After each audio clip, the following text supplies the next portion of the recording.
I'm Kim, the Abundant Traveler, and welcome to the channel. Today I'm in Cadiz, that is C-A-D-I-Z in Andalusia. If you're from Andalusia, you're going to call this town Cadiz because they shorten every single word here in this area. I'm going to share where to stay, how much things cost, how to get around, and what to do while you're here. So stay tuned. If you're new here, make sure to subscribe. That's the red button below. Give this video a thumbs up and ring that notification bell. So where is Cadiz located? It is in southern Spain, actually southwestern Spain, on the Atlantic Ocean. Not on the Med, on the Atlantic side. It is a major port and it is the biggest and most important port in Spain. Actually, Cadiz has been an important port throughout history. First, it was important to the Phoenicians, then it was important to the Romans, and then it was important to the Moors. After that, Ferdinand and Isabel came to control Spain and created the New Spain, and actually Christopher Columbus sailed from the Cadiz port when he discovered the New World. So how do you get to Cadiz? You can fly into the airport here and take say EasyJet, Ryanair, Volaris, or Iberia here from Madrid. It is actually a 6-hour drive from Madrid. It's only an hour from Seville driving, or you can take a bus or the train. When you're coming to Cadiz, you feel like you're going to the end of the world and almost into the Atlantic Ocean. You have to cross a long causeway, and then you have the skinny long piece of New Cadiz, which is about 80,000 inhabitants, and that's where the new part of the city is. Then there are the old gates there, and then you have the old part of the city. The old part of the city is kind of an octagon shape, or it kind of looks like the top of a lollipop, and that is where you're going to find around 60,000 inhabitants living in the oldest part of Cadiz. Again, one of the oldest cities in the world. In Old Town Cadiz, you can find remnants of a old Roman amphitheater. They have found Phoenician coins here. They have found so many aspects of history because it's been such an important port throughout time. Let's talk a little bit about the weather in Cadiz. In the middle of summer, it's going to be 100 degrees, but at least you have the cool Atlantic Ocean air coming off the water, which makes it much cooler here than about 30 minutes to the interior in the city of Jerez. So even though it's hot in the summer, it's quite cool in the low 60s in the winter, and there are 300 days of sun in this area. This area is called the Costa de la Luz, or the Costa de Luz, which is the coast of light, and the light is gorgeous here in this area. It is soft and very pink, and when you're looking at the cathedral from when you're standing on the Atlantic side, it is absolutely spectacular. So with 50 days of rain, most of it comes in November, December, and January, averaging 6 to 7 days of rain each month. In the summer it's hot, in the winter it rains, so come in September when I'm here. It has been a great visit. Of course, it has rained for 2 days straight. It's probably the only 2 days it'll rain in the entire month, and I just happen to be here. But it's been a great trip and a great visit anyway. Outside of a specific time of year to come, I recommend staying here for about 2 days. If you're not gonna do any day trips, which I'll talk about in a minute, then 2 days is probably enough. Also, it is very important to come here on certain days. On Sunday, they are closed. Everything in Spain tends to be closed on a Sunday unless you're in a big tourist town. Also, because this is a big port town, all the fishermen historically didn't work on Sunday, which means the markets were not open on Monday either. So this town is pretty much shut down on Sunday and Monday. Things start to open up back on Tuesday, but I would suggest if you're gonna come here and spend just 2 nights, stay Wednesday, Thursday, Friday, or Saturday night. Leave Sunday unless you're gonna go hang out at the beach all day and then just enjoy the sun. So how to get around in this town? Well, it's pretty easy. They have a wonderful bus system, and again, the city's not very big. The buses cost about a €1.20 for each ride, and you can ride all the way around if you want and back just to see the sights if you're on foot. You can also take a taxi. Taxis are anywhere from €3 to €6 to get you around most of the city. But honestly, this place is a city of walking, especially when you're in the old part of town. Some of the streets are so narrow, I can't imagine a car even getting through there. You can also, if you have your own car, get around the new part of the city and get into the old city. However, parking is a premium in the old part of the city. I parked at Plaza San Antonio, which is a wonderful place to park and a good parking, but for about 4 hours, I spent 7.5 euros, which was quite a lot. I have decided, since I have a car, to stay in the new part of town, and I just walk in and out of town each day. Now, staying in the new part of town means that you're going to be walking an extra mile to 1.5 miles each direction if you're going to be walking. The strip is quite long. It is one avenida all the way through, and that's where you'll find all of the hotels. In the new part of town as well, if you look one street off the main avenida, you will find the beach, and there are beautiful beaches along the coast here. So if you're here to just hang out on the beach, then staying in the new town is the place to go. If you want to stay in Old Town and you need a beach, they have only one beach in Old Town, and it is called La Caleta, Caleta. Really pretty to go there when the tide is down because the boats are laid over because there's no water. You can also walk out to the peninsula, which is one of the old forts. The fort is actually closed over there, but you can actually jump down and walk around most of the fort, which I did yesterday afternoon in a terrible storm with lots of wind. But it's a lot of fun to go along the Atlantic Ocean and look at this fort from the outside. Since I just mentioned going into the old city and walking around the fort as a thing to do, some of the things to do in this town are to see the beautiful cathedral. It is spectacular. It has this beautiful marble. It's very light, very crisp and clean with lots of the little chapels going around. It's a beautiful, very famous cathedral.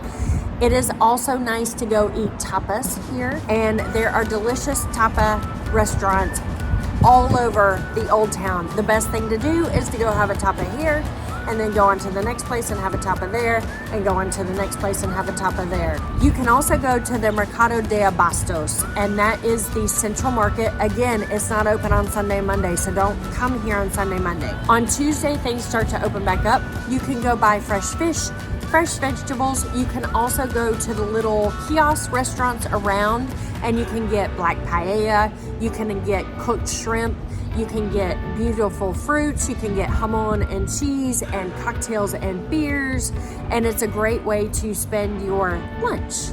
In addition to those things, I do suggest that you take a walking tour. Guru Walk has wonderful free walking tours almost everywhere in the world. All you got to do is book it and then confirm with your guide, and they will take you around for a nice tip.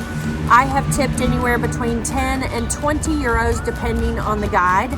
So you want to make sure that you bring some cash with you because they are spending their time, and those guides are working for free. They're working just for your tips. Something else that is famous to do in this town is go see a flamenco show. Some of the best flamenco dancers came from the city of Cadiz. The place to go here is called La Cava.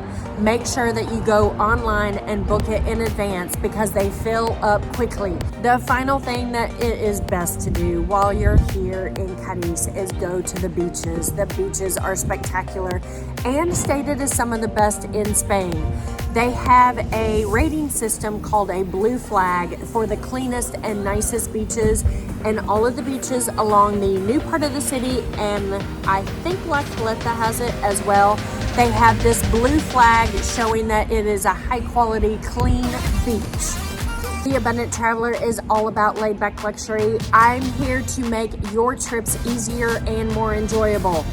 YouTube videos are fantastic, but if you'll go to the description below, click Join the Tribe. That is my exclusive email list where you get additional information, tips and tricks. You get some discounts and you get all kinds of good information. So go to the description below and click Join the Tribe.